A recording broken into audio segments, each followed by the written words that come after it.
We've got Andrew here. He's going to be stepping onto the stage in a few moments. But first of all, he wants us to play a film, and then he'll come up. So I'm going to put that on now. Hello, my friends, and thank you for joining me here at Bridgen on the Hill Church. As you know, this place is very special to me, and it's not unlike thousands of other beauty spots which dot across the landscape of our nation, which means so much to local people, grounding them in a deep sense of place that is both unique and universal. This church is most famous really for two things: the view you can see as far as Nottingham on a clear day, and the rare Saxon carvings. A monastery was built here when the Kingdom of Mercia was at the height of its powers, with some very beautiful carvings which we've retained today. In the 10th century, the Kingdom of Mercia and the other Anglo-Saxon kingdoms united to form a new nation, England, or Angelander, the land of the Angles, a nation that has stood proudly for centuries, weathering changes, celebrating victories, always moving together, moving forward. But now, our nation stands on a precipice, unfortunately, of our own making. We have allowed globalists with no care for our nation, or for the nations of our brothers and sisters around the world, to buy their way into the command structures of our countries, and they seek now to transform the vibrant colours of our nations into one bland and uniform shade of grey. They poison our blood with untested medical products. They poison our bodies with food drenched in pesticides. They poison the minds of our children by spreading the nonsense that men can be women and women can be men. They poison our very freedom by trying to take away the energy that we heat our houses with, we light our way with, that's driven our progress throughout the centuries, and package it up and redistribute it to us as they see fit. And the politicians you elect to represent our nations assist them in their mission, which is nothing less than the murder of those nations. But things are changing fast.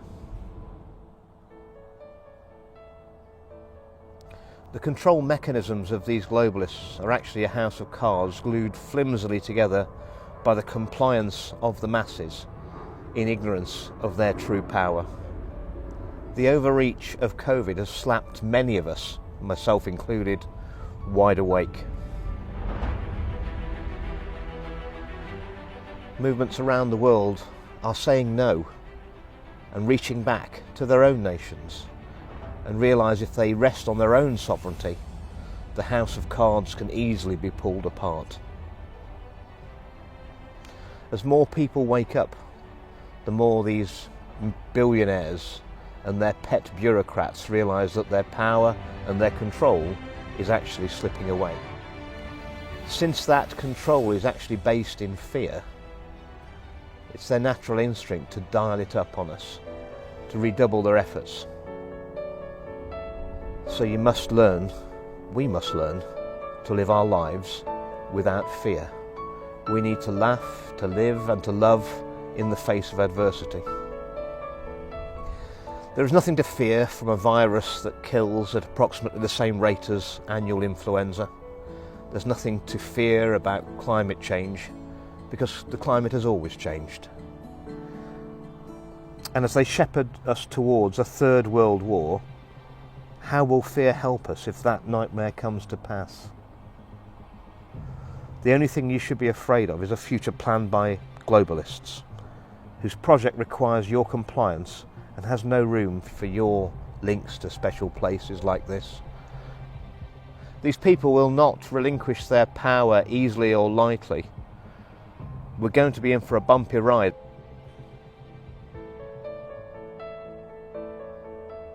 But when it's over, and it will be over, we will be able to build a new nation, something better than we had before. The Saxon kings and queens and countless English men and women fought and died so you and I could live in a nation that was prosperous, safe and free. The globalists have a different plan for our future, but all we have to say is we will not comply. All we have to say is no. And their plans are dead and buried. Thank you very much for listening to me.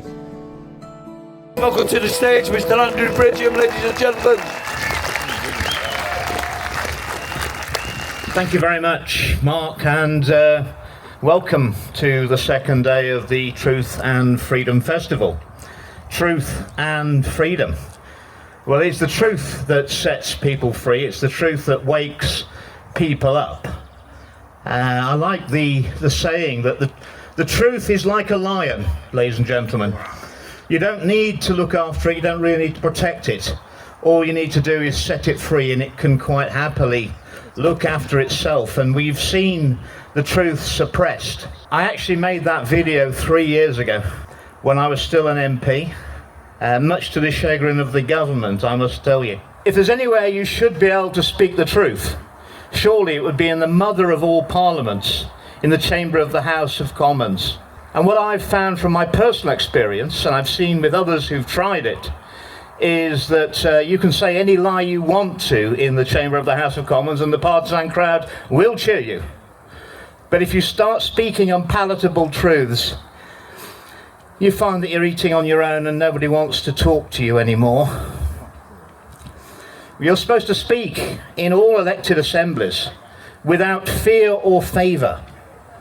I can assure you that in the mother of all parliaments, in our parliament, there's an awful lot of fear and an awful lot of favour. In 2022, I was offered anything I wanted in the world to sell my people out. They told me that the vaccine harms, the excess deaths, they were going to be covered up for at least 20 years. The very institutions that are there to protect the public interests, every single one has failed us. I think now, quite honestly, regard to the vaccine harms, it is only our mainstream media and our political class who are holding the lie. I think the vast majority of everybody else, years on now, 5 years on, I think the vast majority of people know. 90% of doctors and nurses in the NHS, they won't take either the boosters or even the flu shot, because they've seen the damage they've done coming through the doors. But the sad thing is that they're so intimidated that they won't say that to their patients. And I think it's morally wrong that they would administer some medicine or some medical procedure to someone that they wouldn't actually take themselves. And we're still seeing in the UK doctors losing their licenses for advising their patients to consider the side effects of medications before they take them. That is the grip of Big Pharma. I actually think that we are actually living in the most corrupt country in the world. I mean, we are the head of the snake, and they are hammering us, absolutely hammering us. Whether it's the City of London, I think it probably is. Money is the root of all evil, I think. And when we gave private corporations the ability to create money from nothing and then charge us interest for it, it's unsurprising that they have the ability to corrupt people. Not everybody I went into Parliament, certainly a lot of the people I went into Parliament with in 2010, they were not corrupt when they went in. But I can promise you that they were corrupt after they'd been in government and they'd risen up that greasy pole. I actually think now that all of our institutions in the UK are corrupted. Not all the barrels, all the apples in all of the institutional barrels are rotten, but all the apples at the top of all the barrels are rotten. And any apple that wishes to rise to the top of any of our institutions, whether that's in politics, in the media, in the police, in our criminal justice system, or in big business, or in education, you have to be willing to rot. And so we're going to need to take off the top of all those barrels. There are going to be some amazing opportunities to to get back to the truth. And as I said in the House of Commons several times, you know, it's now time to get the politics out of our science and to get some real science back into our politics. Was anybody in the pub here who was in the public gallery when I gave the speech when lady at the front here? The cheering from the public gallery that day was unprecedented. It's about 2 inches of bulletproof glass between the public gallery and the chamber. We've never heard the cheering, and the contrast was that there were none of my colleagues in the chamber to hear my speech talking about excess deaths and vaccine harms. But the public gallery was full, and the public gallery was so full that there were hundreds and hundreds of people who couldn't get in. And I had to go and give a repeat of my speech in Parliament Square for the benefit of those who'd come and couldn't get to even hear it. But my colleagues in the House of Commons, they couldn't get out of the chamber fast enough. In fact, for the first year of my public speaking, after I was no longer an MP, I used to start off with a little joke. You have to start with a little joke, don't you? Get the audience on board. So I used to say that I was pretty happy public speaking, but I actually felt very intimidated because for the last 2 years in Parliament, I actually wasn't used to having an audience to speak to. The truth comes to you in waves. We all think we've woken up. I always think that little period, the interregnum between Christmas and New Year, is a time historically where I don't know what you do, but that quiet period, I sort of reflect on the year gone by and look forward to the year ahead. And the last sort of 5 years, I've been thinking, well, I know what's going on. I've woken up. I know how the world really works. But the problem is every year we learn more things that we didn't know before. And we're back in the same situation. So now all I think when I get to the end of the year is, yes, I know a lot of things and I've learned a lot more. But what I do know is that I don't know everything. And there is undoubtedly a lot more things to be uncovered. Are people waking up? I think they are. I think they are waking up. A lot of people don't want to talk about it because they're not sure if you're woken up. So I would urge you all to go out there and be ambassadors for the truth. Take every opportunity to gently introduce the truth to your neighbours, your relatives and your friends. And I know you'll get pushback, and don't push them too hard, because remember your own awakening. I don't know what yours was like. Some of you may have been awake for a very long time. I envy you. When I woke up, having been in the system, it took me 9 years to realise that it was a conspiracy against the people. Before that, I'd often said to my staff, it feels like a conspiracy because all the good legislation we could do in Parliament, I can't get through, and all the bad stuff, I can't stop it. And it's obvious this is going to be harmful and I can't stop it. So I spent most of my time in Parliament, and I went into Parliament to make life better for people in North West Leicestershire and the country. I genuinely did, from a business background, not through the party structure. I was never supposed to be an MP. I funded my own campaign. Cameron didn't want me. He said I'd never be an MP and my area was a shithole. It's now the most wealthy part of Leicestershire. It took me 12 years to convert it from the poorest to the richest. I'd asked, ladies and gentlemen, what were the other MPs doing? They weren't working in the interests of their people. And I said to myself so many times, the common sense stuff just doesn't work in Parliament. Common sense is not as common in the House of Commons as you'd like it to be. But I said it can't be a conspiracy, because to run a conspiracy, you've got to be clever. It's complicated to run a conspiracy, I imagine. You've got to be very good at remembering all the lies you've told, and these people weren't that bright. So I thought it's got to be cock-up. Because, David Cameron, George Osborne, they weren't bright enough to run a conspiracy. They weren't really bright enough to run a bath, to be honest. And then, Theresa May, or as I called her, Treason May. And it was only when I realised that they are just the puppets, and it's not their conspiracy, and it's far cleverer people running the conspiracy above them, that it all dropped into place. And it's not a particular problem for this country. It's not unique to us, because what we've seen is that so-called democracies are in lockstep around the world. We saw that during COVID. We're seeing it about net zero, marching to disaster against all the science. So it is a conspiracy that is across all our so-called democracies. And democracy comes from the old Greek. It's demos is the people, and kratos is the power. And we're supposed to live in a sort of democracy. Well, I mean, how powerful do you feel? What we've lost is that I was always the servant of the people of Northwest Leicestershire. I was not their master. And how does it feel now? I want to get back to a time when I can go to the pub at the weekend and sit in the garden and have a pint and not worry about what the government's going to inflict on all of us next week. They're speeding up. They know that people are waking up, and that's why they're in a sort of doom loop at the moment, I think, because they know that people are waking up, so therefore they want to crack down on us and they want to accelerate the agenda. But the more they accelerate it, the more they wake people up, and then they want to go faster and faster and faster. And you know, we had 7 prime ministers in 10 years. We have had 6 prime ministers now in 7 years. That means the average shelf life now for a prime minister is about 13 months.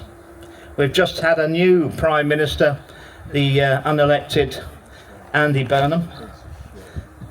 They can't change the policies. Their policies are decided so far above these people that they probably never get to meet the people themselves. Even our prime ministers never get to meet the people who are making the decisions. They can't change the policies because they're not their policies. All they can do is change the human shield for the same policies. Personally, I think, despite what everyone says, I think we're probably going to have a general election in the next 12 months, because in 13 months' time, Andy Burnham knows he'll be in the situation that Keir Starmer is now. And if they bring another Prime Minister in to replace Andy Burnham this time next year, they'll last 6 months before you'll see through them. And they're basically going to run out of people in the Labour Party capable of being Prime Minister. It's turning into a bit of a farce. We had a lot of Conservative Prime Ministers. They all served the same master.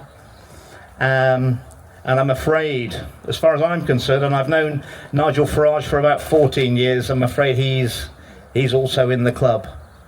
Because when I'd run out of MPs in Parliament to stand with me to stop them vaccinating the small children and babies, I was so desperate I went to see Nigel Farage in January 2023, and of course we met in a pub in Mayfair, and Aaron Banks was with him. I've known Aaron Banks for a long time as well, and after giving him an hour and a half on the vaccine harms, excess deaths, and NG163, the way that Matt Hancock and the NHS euthanised all the vulnerable elderly in hospital to create the first wave of COVID deaths. And people used to talk about bed blockers. They don't talk about bed blockers now, do they? Because they killed all those with midazolam and morphine. In fact, that's the biggest crime. There were a few MPs willing to mention vaccine harms, not many, but a few. But nobody else was willing to talk about NG, NICE Guideline 163, because not everyone so far has died from the vaccines. But pretty much, well, everybody who was put on midazolam or morphine is dead. And you did that around the world as well. So in America it was remdesivir. They used a different drug, Ritavil in France. They actually sold us all their midazolam. If midazolam had really been useful for treating COVID, during a pandemic, you think France would let all the supplies of midazolam they got come to us? No, I don't think so. Nobody in Parliament was willing to talk about that.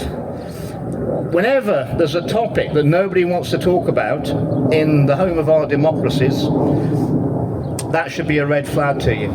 So they didn't want to talk about vaccine harms, didn't want to talk about excess deaths. They don't really want to talk about net zero. They certainly don't want to talk about the truth about the Ukraine war and what's been going on. And I used to think that at times our mainstream media conducted psyops on us, where they gave us the propaganda. I don't think that was right. I think actually they were in a psyop all the time. They just intensify it from time to time. I learnt in 2014 when I tried to expose the Post Office Horizon scandal, biggest miscarriage of justice in the UK's history at the time. Unfortunately for the government, when I took the seat of North West Leicestershire, I inherited Michael and Susan Rudkin as my constituents in Ibstock, and they were absolutely pivotal to allowing me to expose the Horizon conspiracy, where successive governments had watched 1,200 people go to prison and were criminally convicted when they all knew that it was a very dodgy system, and that was creating all the errors. Well, when I got all the evidence, and from the Fujitsu whistleblower, through the work of Ron Warmington and Second Sight, who are the forensic investigators I recommended to the government that went into the post office to check on the Horizon system,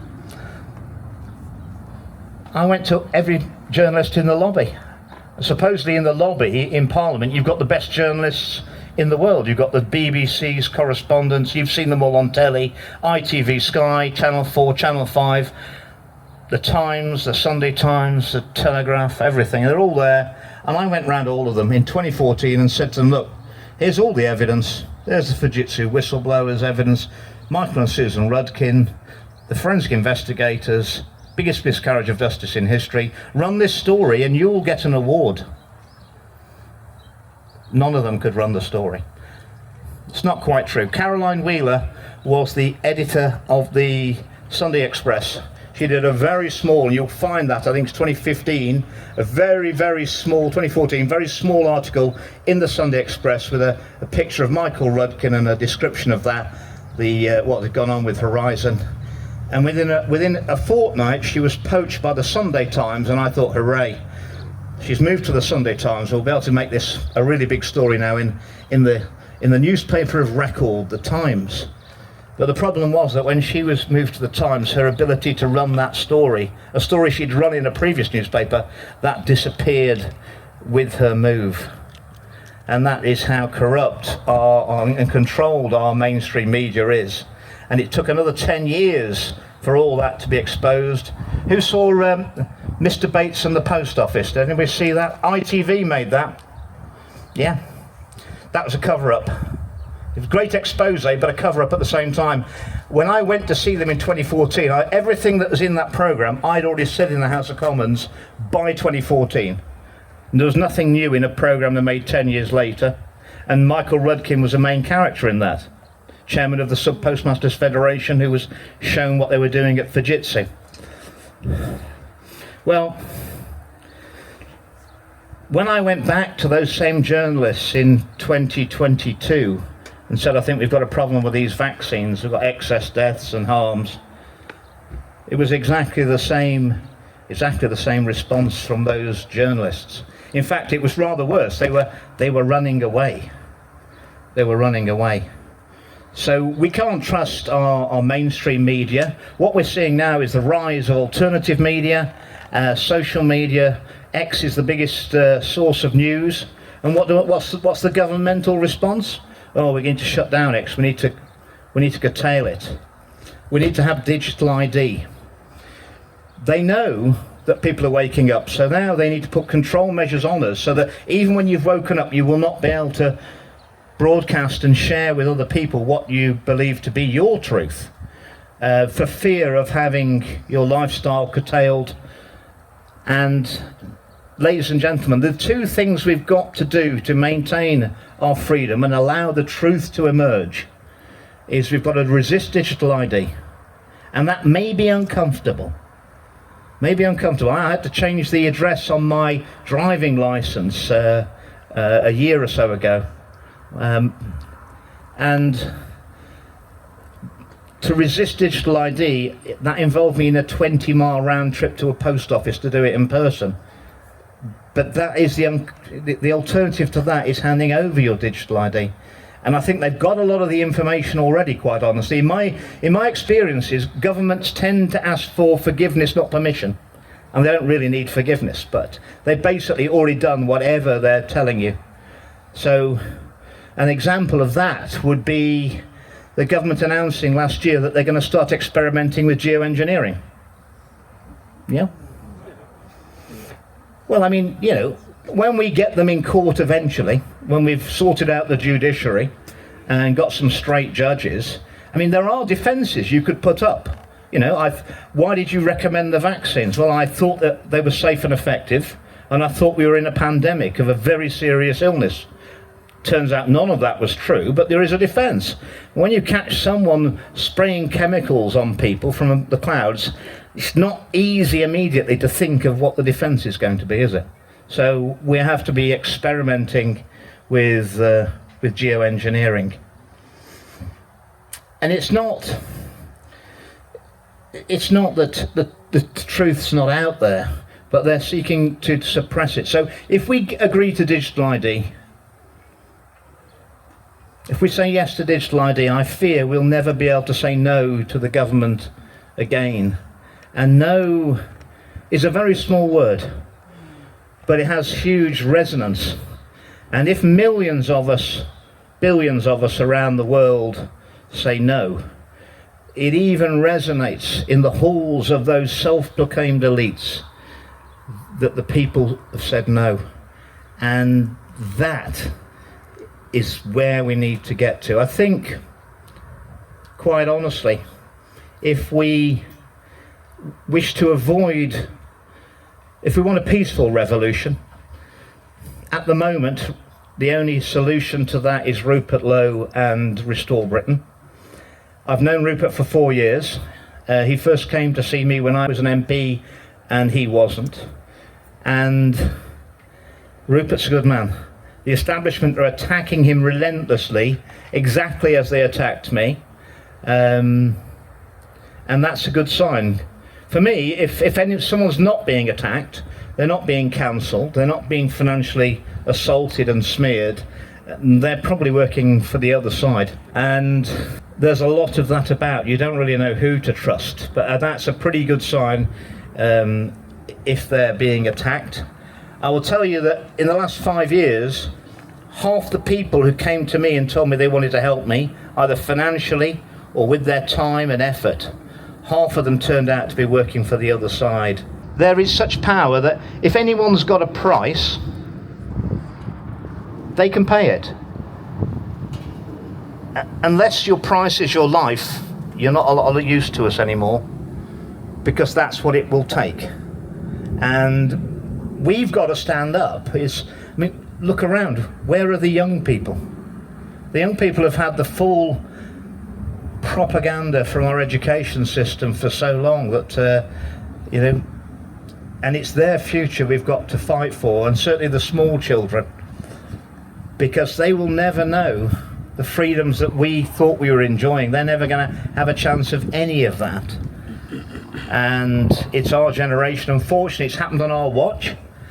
And it's us who are going to have to sort it out one way or another, peacefully, by supporting, I believe, Restore Britain.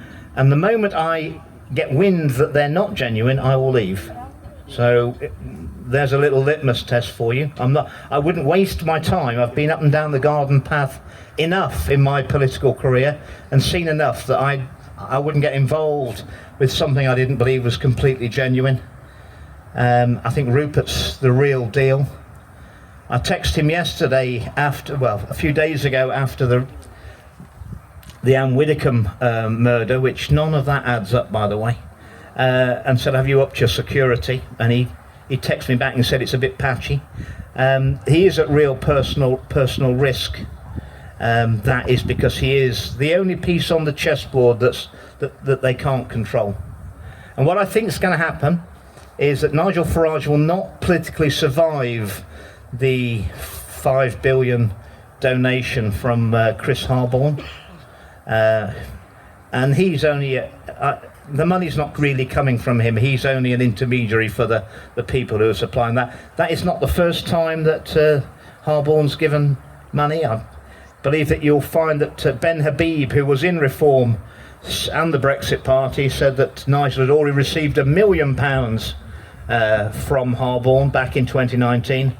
I believe that was £1 million he took to stand the Brexit Party candidates down in the Tory seats before the 2019 election. They've got Nigel.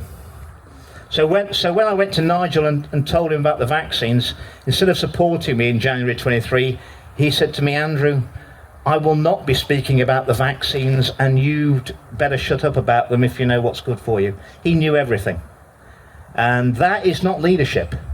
That is not leadership. There's another word for that, ladies and gentlemen, and you know what it is. And for me, we've had enough prime ministers like that. I helped to get rid of 4 Conservative prime ministers, and I was still deluded, thinking that we might get a good one, or it might be my turn. But we are never offered a good one. You can't be in a position where you can have power in this country without being compromised. That's why our institutions are in the lamentable state they are. And of course, if you're at the head of any corrupt organisation, one of the most important jobs you've got is ensuring that when you retire or move on, you've got to make sure that the person that takes your job is at least as corrupt as you were. Otherwise the gig's up, isn't it? And it's been going through so many cycles that we've become increasingly corrupt. But we're coming to the crunch point. I think we're at the tipping point of people realising, even the people you would call the normies know this, most of them know that there's something seriously not right in our society now. So we resist the digital ID, stop the government getting us into a big war, and they're not bothered who it's with. They want a big war. They need a war to cover up the lies that they've told to you, the money they're stealing from you, and that is immense, and the crimes they've committed against you. And they want a 10-year war. That's what I was told. They want a 10-year war. They want to balkanise Russia. And of course, if they can get us into a war, in wartime we always have an ID card, don't we? And so of course we would have a digital ID. They can bring in Tony Blair's Civil Contingencies Act, which has sat on the statute book since 2004. That could basically martial law, and of course it'll all be for your protection. It'll be for your own good, because you'll always be told that everything governments want to do, this is for your protection. Ladies and gentlemen, anyone who's willing to give up freedom for supposed security and convenience, I promise you, history shows that you end up with neither freedom nor security. That is the road to tyranny, and that's the road we're on. 40% of people in this country have already given up on our political system. They don't care. They don't care if only 3 people vote. It doesn't matter to them. 40%, and I understand why they've given up. What I would ask is that you try and get people engaged. Now is the time for all good men and women to come to the aid of the party. We're in the last chance saloon at 5 minutes to closing. I just want to show you a little clip. It's about 25 seconds. You might remember it. And given the evidence, Madam Deputy Speaker, I call on the government once again to immediately suspend the use of all mRNA treatments in both humans and animals, pending the outcome of that inquiry. No.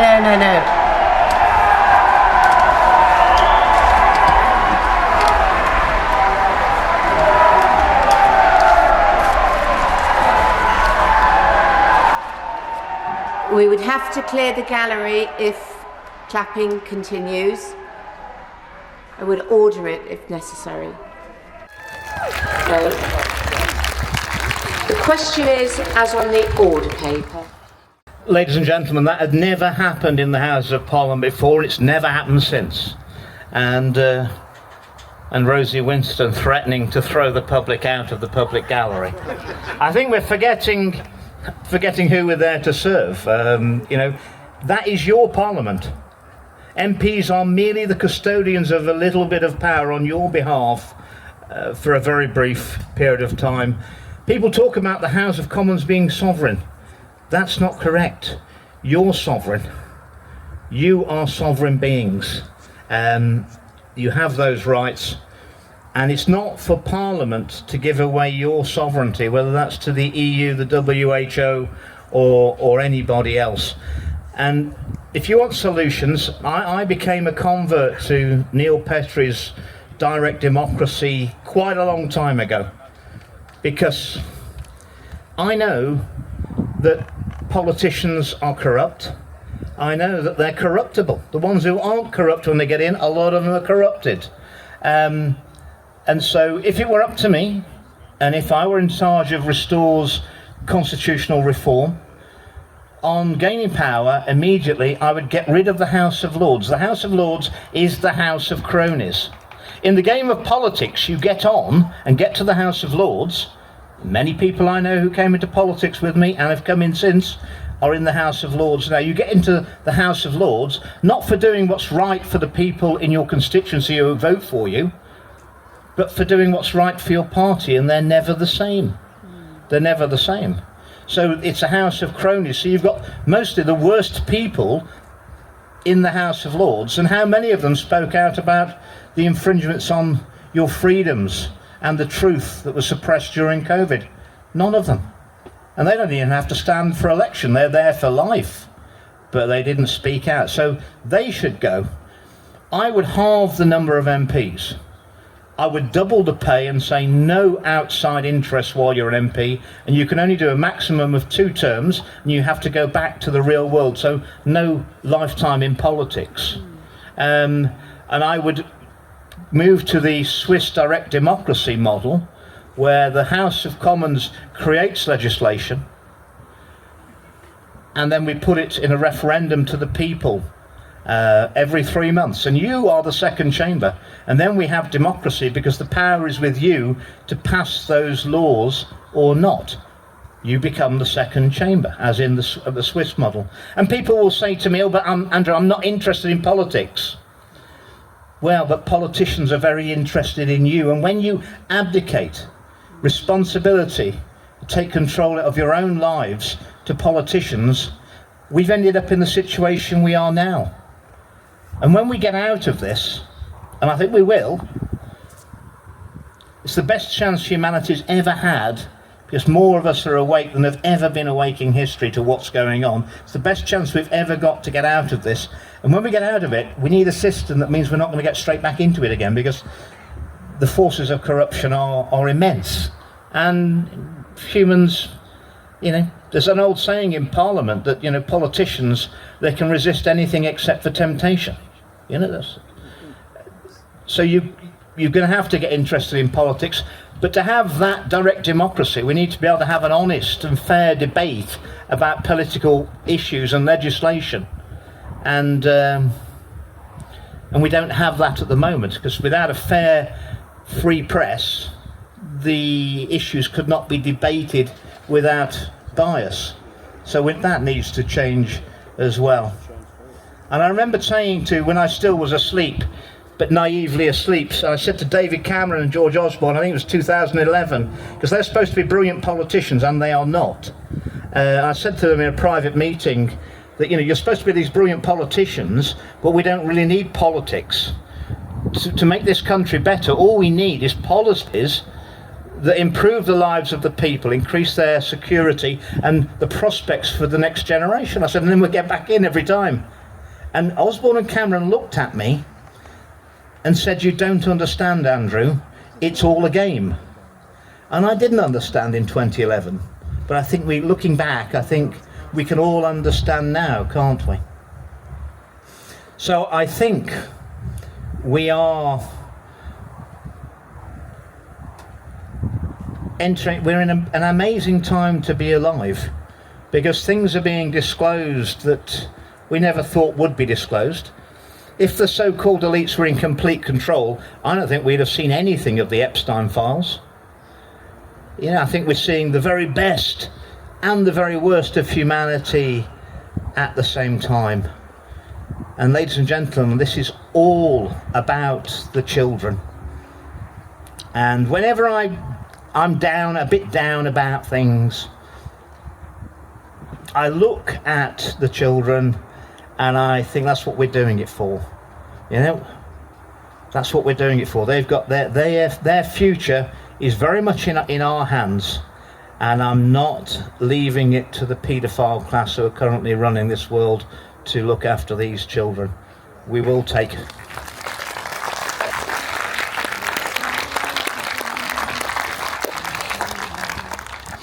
And why are the children always their targets? You know, why are the children all? Because they're the most innocent thing we have in our world. That they are in the image of God, and they're innocent, and the younger they are, the more innocent they are. And by attacking those children, it's the biggest affront to humanity and God they could possibly do. And we're on to them.